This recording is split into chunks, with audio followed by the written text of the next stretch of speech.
Welcome to J7 TV news. రాష్ట్రంలో వ్యవసాయ శాఖ మంత్రి ఉన్నాడా? అసలు వ్యవసాయ శాఖ అనేది పనిచేస్తుందా? ఏ పంటకు గిట్టుబాటు ధరలే లేవు. అనుకూల ప్రతికల్లో ఆహా ఓహో అని ప్రచారం తప్ప ఈ ప్రభుత్వం రైతులను పట్టించుకోవడం కానీ ఆదుకోవడం కానీ చేయడం లేదు. రాష్ట్రంలో అతివృష్టి అనావృష్టి పరిస్థితులు ఏర్పడ్డా పంట నష్టం ఎంత జరిగిందనే సమీక్ష లేదు. కింది స్థాయి నుంచి ముఖ్యమంత్రి చంద్రబాబు వరకు దోచుకోవడానికి కాదేది అనర్హం అన్నట్టుగా వ్యవహరిస్తున్నారు. కాకాని గోవర్ధన్ రెడ్డి మాజీ మంత్రి శ్రీ పొట్టి శ్రీరాములు అన్నారు. ఈ రాష్ట్రానికి రైతుల గురించి ఆలోచన చేసేటువంటి ముఖ్యమంత్రి ఉన్నాడా? అసలు వ్యవసాయ శాఖ మంత్రి ఉన్నాడా? ఒక శాఖను నిర్వహిస్తున్నాడా? అసలు ఈ రాష్ట్రంలో వ్యవసాయ శాఖ అనేటువంటిది పనిచేస్తుందా ఈ ప్రభుత్వంలో? ఇవన్నీ కూడా ప్రజలకి రైతులకి ప్రధానంగా వచ్చేటువంటి అనేక అనుమానాలు. ఈరోజు చూస్తే పంటలకి గిట్టుబాటు ధర లేదు అని చెప్పి మిర్చి దగ్గర నుంచి, మామిడి దగ్గర నుంచి, ప్రత్తి దగ్గర నుంచి, పొగాకు దగ్గర నుంచి, కోకో దగ్గర నుంచి, బొప్పాయి దగ్గర నుంచి ప్రతి పంటకి ఈ రోజు పంటకి గిట్టుబాటు, వరి అయితే వదిలేశారు, గాలికి వదిలేశారు. మిగతా పంటలకు సంబంధించి ఎక్కడా కూడా గిట్టుబాటు ధర లేదు అంటే కనీసం స్టేట్మెంట్లు ఇవ్వడం, కొన్ని పత్రికల్లో అనుకూలమైనటువంటి పత్రికల్లో ఆహా ఓహో ఏదో జరిగిపోయిందనేటువంటి భ్రమలు కల్పించడం తప్ప ఎక్కడైనా ఈ ప్రభుత్వం రైతుల గురించి పట్టించుకుని రైతులను ఆదుకున్నటువంటి పరిస్థితి కనిపిస్తుందా? గిట్టుబాటు ధర కల్పించాలనేటువంటి ఆలోచన ఎక్కడైనా ఈ ప్రభుత్వానికి ముఖ్యమంత్రికి ఎప్పుడైనా అనిపించిందా అనేటువంటిది ఈరోజు ప్రధానంగా రైతులు ప్రశ్నిస్తున్నటువంటి అంశం. కరువు వచ్చింది, వర్షం వచ్చింది, ఒక పక్క అతివృష్టి అనావృష్టి, ఎక్కడ ఉలుకు పలుకు లేదు. అసలు ఏమి జరిగింది అనేటువంటిది గాని, ఎక్కడ ఎంత పంట నష్టం జరిగింది, ఏ విధంగా రైతులను ఆడుకోవాలనేటువంటి ఆలోచన గాని లేదు, కొన్ని దగ్గర వర్షాభావ పరిస్థితుల్లో రైతులు పంట దెబ్బతిన్నటువంటి పరిస్థితుల్లో వాళ్ళని ఏ విధంగా అండగా నిలవాలనేటువంటి ఆలోచన గాని, ఒక సమీక్ష గాని, దాని మీద ఫలితాలు గాని, ఏ విధంగా రైతును ఆదుకోవడానికి ఉన్నటువంటి యాక్షన్ ప్లాన్ గాని, ప్రత్యామ్నాయ ప్రణాళికలు గాని ఏమీ లేకుండా, ఏమీ పట్టించుకోకుండా ఎప్పుడో ఒకసారి ఒక సమావేశం పెట్టి రైతుల గురించి బ్రహ్మాండంగా మాట్లాడడం, పోగొట్టడం, వెళ్లిపోవడం, అనుకూలమైనటువంటి మీడియాలో పత్రికలో రాయించుకోవడం తప్ప రైతుల గురించి ఈ ప్రభుత్వం కనీసం సమీక్షించేటువంటి పరిస్థితులు కూడా లేకపోవడం అనేటువంటిది దుర్మార్గం అనేటువంటి విషయం. అగ్గిపుల్ల, కుక్కపిల్ల, సబ్బు బిళ్ళ, ఏది కవితకి ఏది కాదు అనర్హం అన్నట్టుగా చంద్రబాబు నాయుడు పరిపాలనలో దోచుకోవడానికి, దాచిపెట్టుకోవడానికి ఏది దొరికినా సరే దాన్ని దోచిపారేయండి అన్నట్టుగా కింద స్థాయిలో శాసనసభ్యుల దగ్గర నుంచి ముఖ్యమంత్రి దాకా నిద్రలేస్తే బాకా ఊదేటువంటి ఈ పత్రికలు కూడా ఈ రోజు పాపం మరీ మనల్ని ఈ విధంగా రాయకపోతే అసలు నా పత్రిక చదవరేమో, చూడరేమో, రైతులు తగలబెడతారేమో అనేటువంటి అనుమానం వచ్చిందేమో తెలియదు కానీ ఎరువులు ఏమైనట్లు అని చెప్పి రాశారు. ఒకసారి ఎరువులకు సంబంధించి చూస్తే ఈరోజు శ్రీకాకుళం, విజయనగరం, అనంతపురం, అదేవిధంగా అన్నమయ్య, నంద్యాల, సత్యసాయి, కృష్ణా, ఎన్టీఆర్ జిల్లాలకు సంబంధించినటువంటి వాటిలో సమస్య ఎక్కువగా ఉంది. కారణం ఏమిటి? వర్షాలు పడ్డాయి.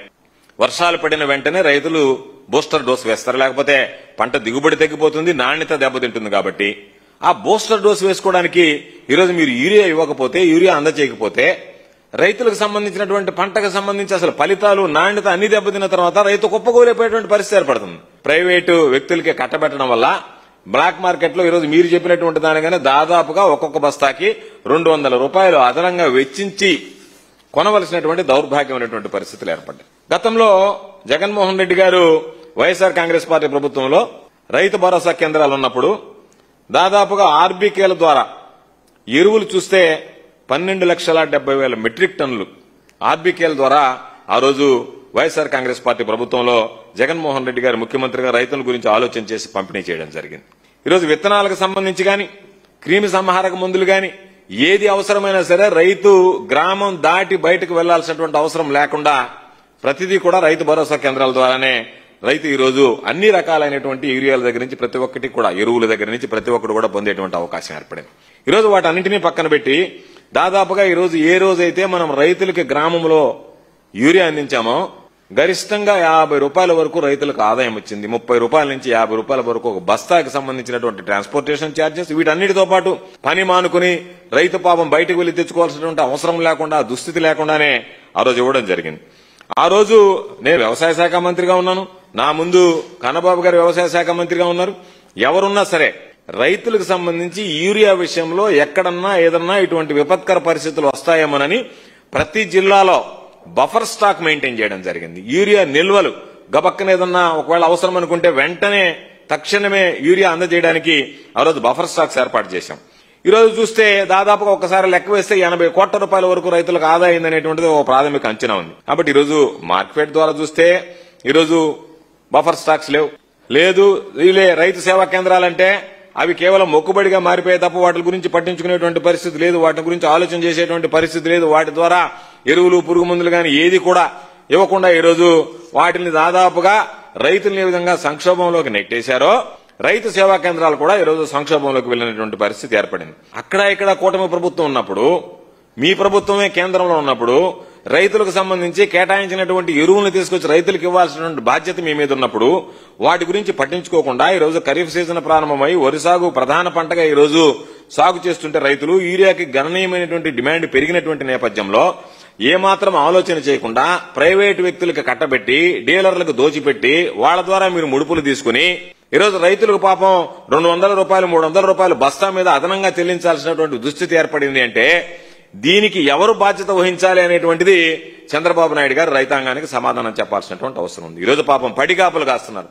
ఎండలో క్యూలో నిలబడుతున్నారు, వర్షాలు తడుస్తున్నారు.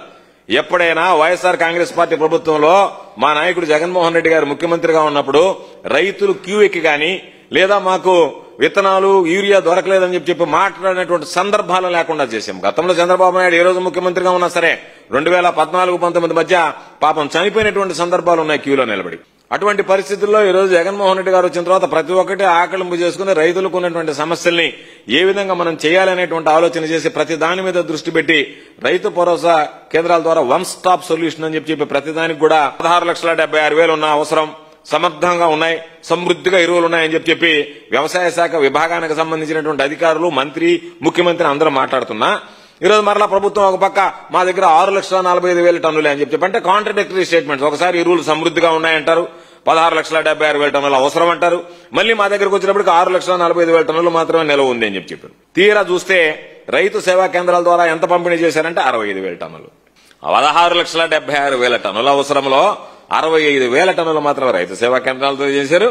మార్కెట్ కు సంబంధించినటువంటి గోడౌన్లకు సంబంధించి చూస్తే దాంట్లో 55,000 టన్నులు నిల్వ ఉంచారు. అంటే నామమాత్రంగా 1,20,000 టన్నులు మాత్రం నిల్వ ఉంచి దాదాపుగా 15,50,000 టన్నులకు సంబంధించినటువంటి వాటిలో మీరు ఎక్కడికి పంపించారు, ఏ హోల్సేలర్ కి ఇచ్చారు, ఏ విధంగా మీరు వ్యాపారం చేస్తున్నారు, ఏ విధంగా మీరు దోచుకుంటున్నారు, రైతులకి అసలైనటువంటి రేటుకి లాభం లేకుండా ఇచ్చేటువంటి సొసైటీలు, రైతు సేవా కేంద్రాలు, మార్కెట్ కు సంబంధించినటువంటి సప్లైలు పక్కన పెట్టి ఈరోజు మీరు నేరుగా ప్రైవేట్ డీలర్లకు ఇచ్చి ఆ డీలర్ల దగ్గర మీరు ముడుపులు తీసుకునేటువంటి ఆలోచన మీకు లేకపోతే రైతులను ఇబ్బంది పెట్టి రైతు సంక్షేమం మీరు కోరుకునేటువంటి వాళ్ళైతే రైతులకి అదనపు ధర లేకుండా రైతులకు ప్రభుత్వం ఏదైతే మనం నిర్దేశించినటువంటి ధర ప్రకారం ఇవ్వాల్సినటువంటి దాన్ని 266.50 రూపాయలకి ఇవ్వాల్సినటువంటి యూరియాని ఈరోజు మీరు దాదాపుగా 350 నుంచి 450 రూపాయలకి పైగా అమ్ముకుంటున్నారు అంటే రైతులను ఏ విధంగా దోచుకుంటున్నారు వ్యాపారస్తులు, మీరు తీసుకుంటున్నటువంటి చర్యలు ఏంది, మీ సమీక్షల సారాంశం ఏంది అనేటువంటిది ఎక్కడా కూడా కనిపించినటువంటి పరిస్థితి లేదు.